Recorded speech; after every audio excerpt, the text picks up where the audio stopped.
Hi guys, I am Pavitra Bakali, belonging to Opposite Memorial School and College. Today I am going to discuss about rewrite the right form of verb for you. So in order to correct the incorrect verb, you have to apply some techniques, and I am going to discuss about the techniques or rule in order to correct the incorrect verb. But first of all, you need to know what we are supposed to do in that very case. Actually, what we are going to apply to correct the incorrect verb. How many grammatical items we need to keep it in mind. That is, 3 grammatical rule or grammatical item must be kept in your mind in order to correct the incorrect verb. The items are: number 1, tense;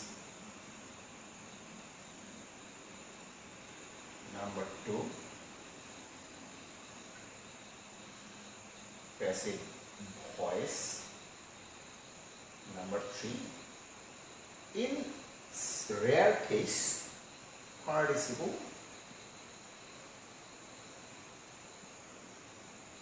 gerund.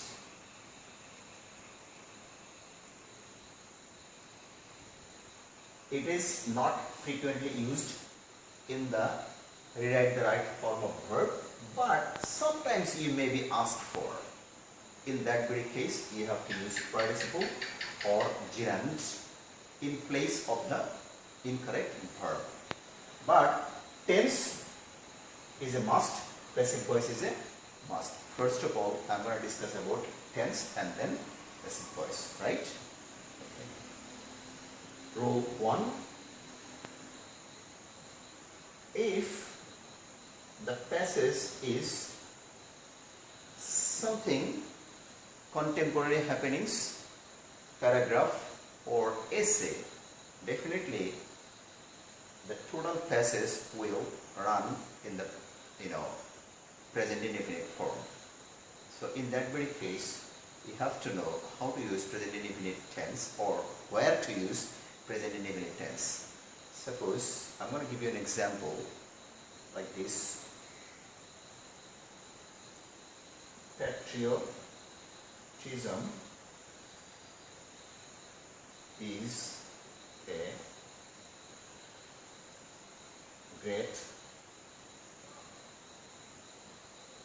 virtue. A patriotic man, this is the incorrect verb, keep himself always ready to sacrifice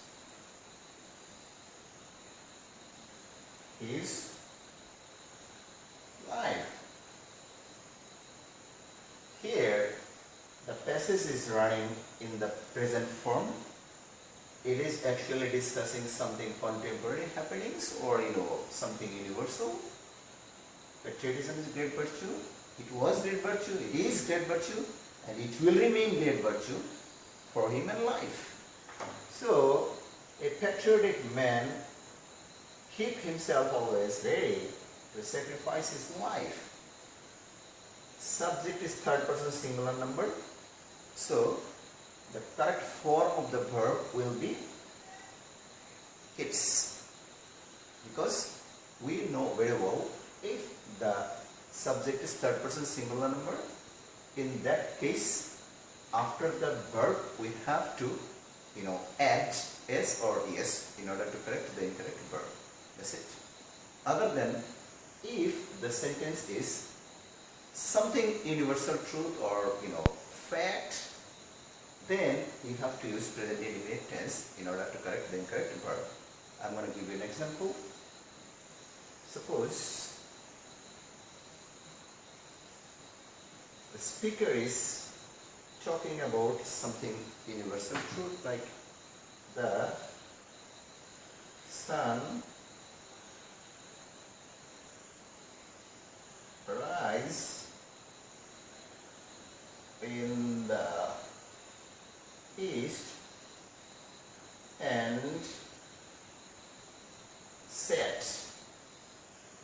in the west.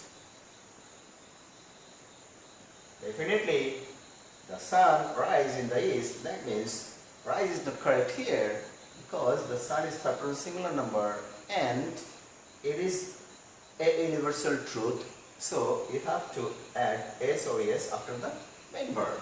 The sun rises in the east and sets in the west. It's the correct form, right?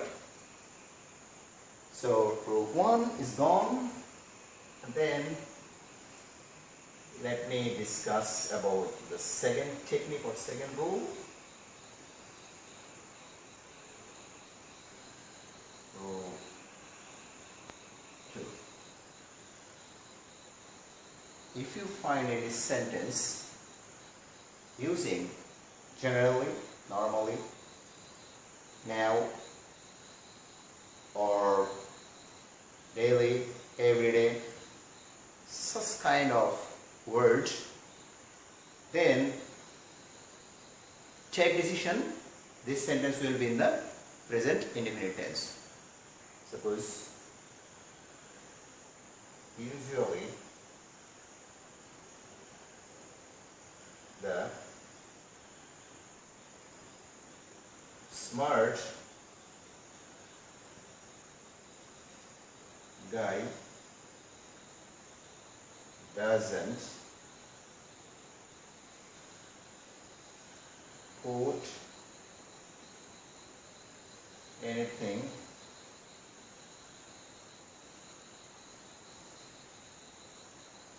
for tomorrow. What he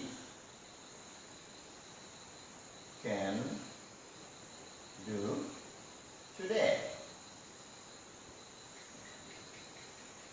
This is the main verb.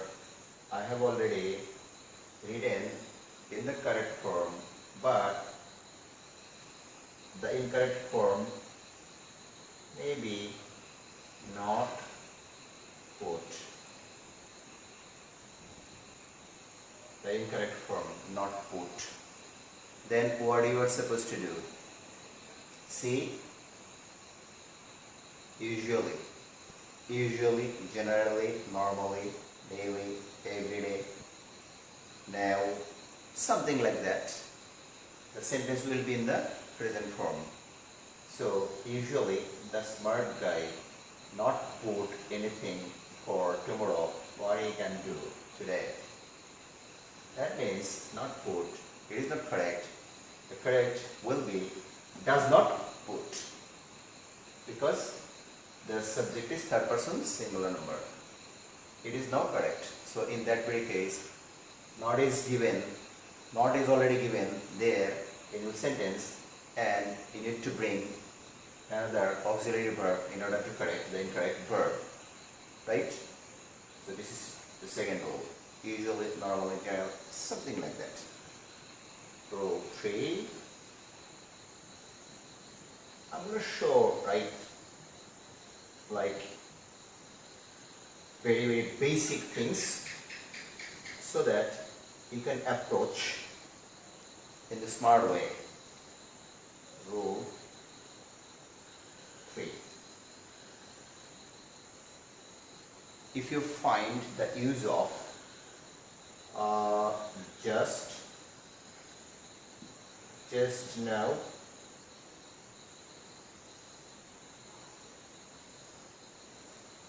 recently,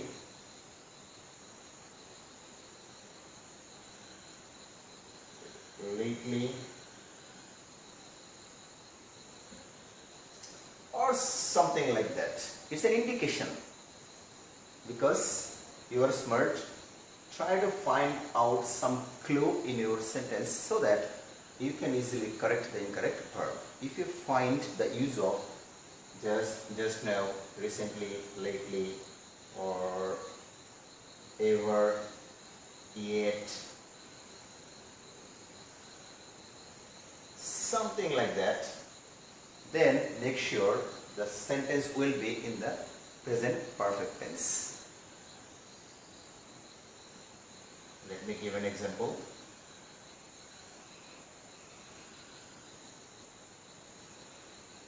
He, like he already.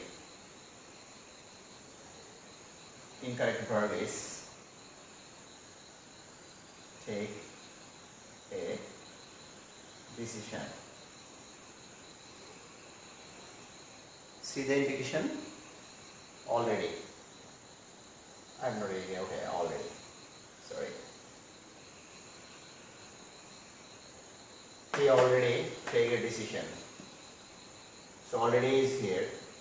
That means this sentence will be in the present perfect tense because he has already taken a decision. So the correction will be he has already taken a decision. This is the correct form of the incorrect verb. So make sure if you find the use of just now, recently, lately, ever, yet, already, something like that, make sure the sentence will be in the present perfect tense. Okay? Then we'll jump into another technique like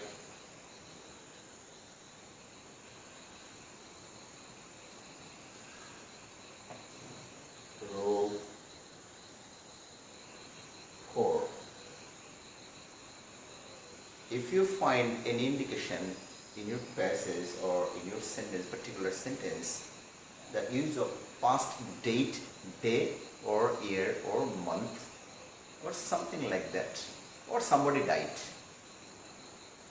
or somebody is born, that means the sentence will be in the past indefinite tense. An indication.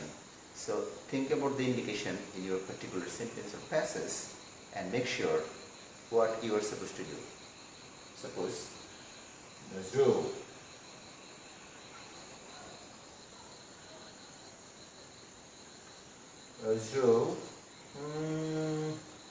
okay, something like this. Here in 1899. This is very unusual. Beer. Nazru beer in 1899. 1899 is gone long before. Long before. That means Nazru, he was born in 1899. Beer, the past participle is born, and you have to use was and then born. Then it will be in the past indefinite tense. Or it's rare, beer. Usually born is given in the sentence, but you have to write was born.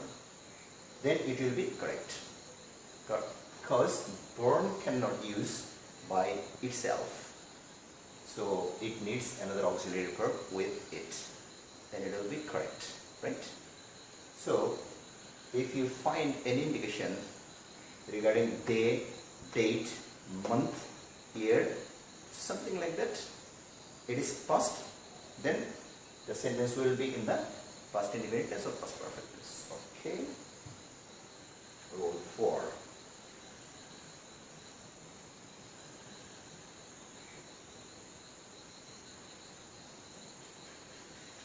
Sometimes the subject is not actually subject. The sentence starts with an object or something, inanimate thing you have found in your, sentence at the very beginning. Usually it is in the passive form. So you need to use passive form in order to correct the verb. Suppose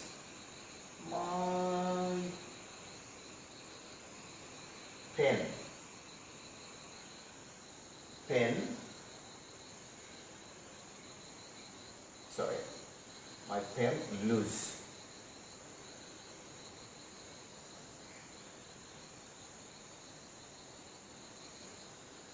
On the way back. My pen loose on the way back. The pen cannot lose by itself. So the pen actually was lost by somebody or by somehow. So in that very case, pen is an inanimate object. So it cannot work by itself. So in that case, you need to use passive form in order to correct the incorrect verb. So it should be, my pen was lost on the way back. It is the correct form of the incorrect, lose, the main verb. Guys, in short, today I have discussed about the rewrite the right form of verb. I'll take another class in my next session. Till then, keep safe, stay home. Thank you very much. Thanks for being with me. Thank you.